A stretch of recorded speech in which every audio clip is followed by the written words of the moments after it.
Hi guys, I'm David, And I'm Brad. How's it going? This is Richie here from Maverick. and this is QuickFire with Rockosaurus.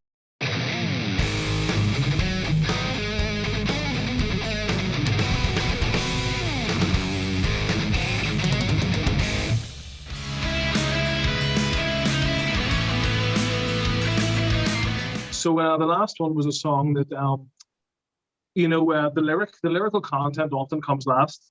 We'll listen to the music we have. We'll see whatever the vocal lines sound like.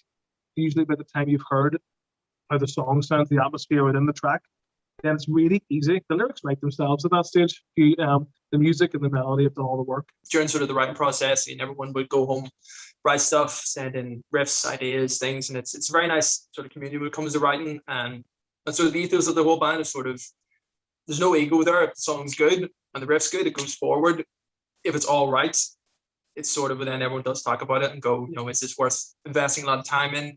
Is it really, good enough? And it is always a strong song has to go forward. So we do sort of leave ego at the door with that one. So I remember with this song in particular, Rick fired in sort of a recording that he had on it. It was done through his phone. And he had some really, really lovely chords coming through in it. And as soon as everybody heard it, Dave, sort of with that ear of his for lyrics and melodies and things, as soon as he heard it, he was like, I already have some great ideas for that. Because it's very, and I mean this in a good way, it's a very typical chord structure. It's one of the most common structures in all of popular music. So, but not one that Maverick have really used. So that was an important point.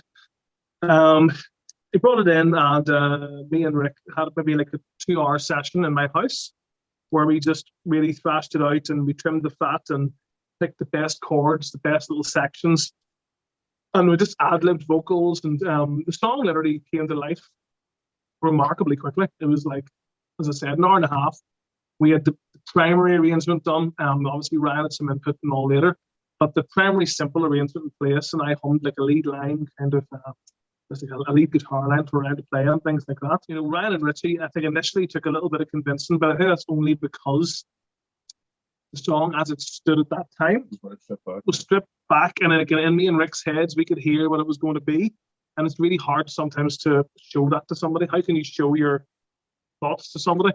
So luckily, Ryan and Richie, trusted me and Rick to do that. And then whenever Ryan started to like the song, he started to really like it. Then he had his input, and he helped structure the solo section. He actually wrote the bridge as well. Yeah, and then I did like all the guitar overdub for it as well. Throughout the pre-courses, courses and stuff like that, I did a lot of overdubs and stuff just to bring more richness into the music, because the whole songs really sound great. The lyrics are fantastic and the chord structure is nice, but I just felt that the music was slightly bare, which is probably the thing that was not convincing me. But then I added a few things here and there. Yeah, by the end of it, I was like really happy with it. It turned out, and I think we did a good job on it. Yeah, it's one of those songs that builds. As the song goes on, Ryan adds more guitar overdubs for more kind of dynamics and things, and also wrote some keyboard and string parts, but that once again are layered as the song goes on, and sometimes increase in volume. So the next time you listen to it, maybe compare the 3 courses to each other, and you notice a big difference in terms of the volume of the strings and the keyboards, just to kind of add a bit of extra oomph to it. So as far as writing the lyrics about myself and Ryan's granddad, whenever he was passing away, he had a very strong attitude towards it. He was like, he frequently said he didn't want to see us moping around and crying around him, whenever he was on his, last days and things like that, or last weeks even.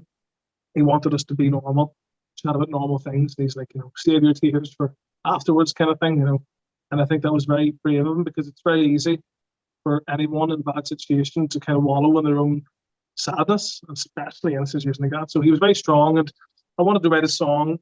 So many people, whenever they're on the verge of losing someone or whenever they have lost someone, they understandably are very selfish in their reaction. Like, oh, how's this going to affect me? This is going to make me feel so sad. This is really bad for me. How am I going to cope? And those are entirely understandable human emotions. I thought this was a song that was, paying attention to making the person who is passing away feel as if they're not alone, kind of thing. Because I think all humans, every one of us, are instinctively, obviously we're very concerned with our own selves, and that's totally natural reaction.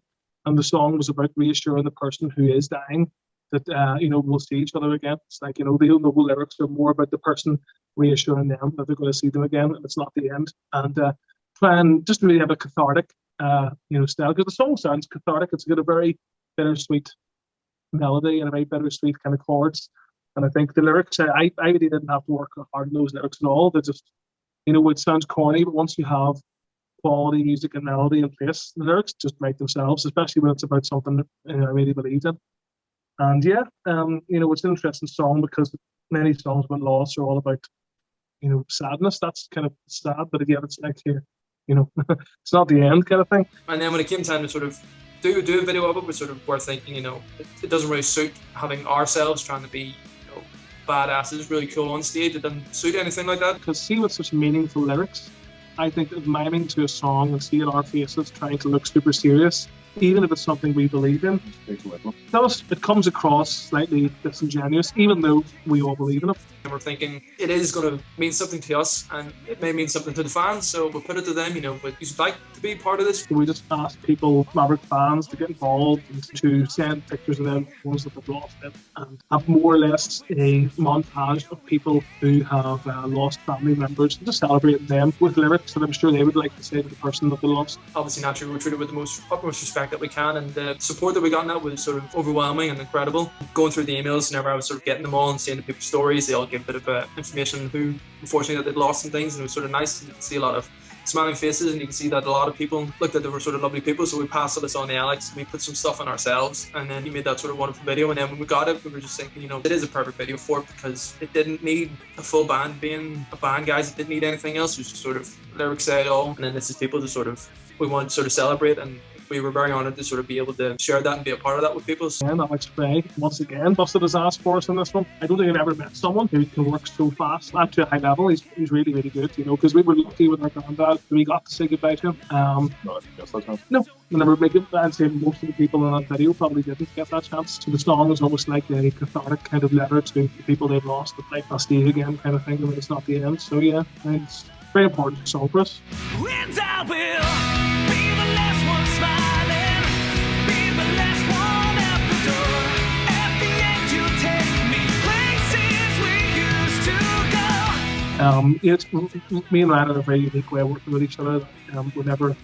Although we're sometimes initially disagree on things, we have an objective way to look at it. When it's good, it's good. I can always tell when Ryan's turning, and I think he can probably tell when Ryan's turning too, that, if we can craft something towards what we want to sound like, we can always end up agreeing on the final product. And credit to Rick, he brought the bones of the song to me. The song is, I would say it's his baby in terms of the broader sense it is. But obviously I took that and I mutilated it on him. But it was like it was props to Rick as well. I think the guy has a lot of talent with writing. It's interesting because Rick has been now on 2 albums of Maverick, but yet this is the first album where he's really had creative input, if you will. And I think Rick is certainly a very talented guy. I just think perhaps he didn't always have the confidence to put his stuff out there, so we really, with Ryan, really encourage that as well. And it helps me and Ryan to have a third guy that can input. And obviously we hope in the future with Jason and Richie they can do that more as well. It was a wonderful sort of in the end of it, and I'm really glad that Rick obviously came with that riff, because every time you hear it in the song, it just has that nice emotional connection. And everybody that I played it to, they thought it was a really, really good song stuck in their head, and then when you hear the lyrics, then sort of think, well, it makes me think of a family member or someone that I've lost. And it's nice that that's kind of became very, very universal. The last one is great song, a lovely video, and credit to Alex, and a huge thanks to all the Maverick fans that trusted us to look after the pictures of their loved ones and treat them with care, and produced a pretty moving video in my opinion. So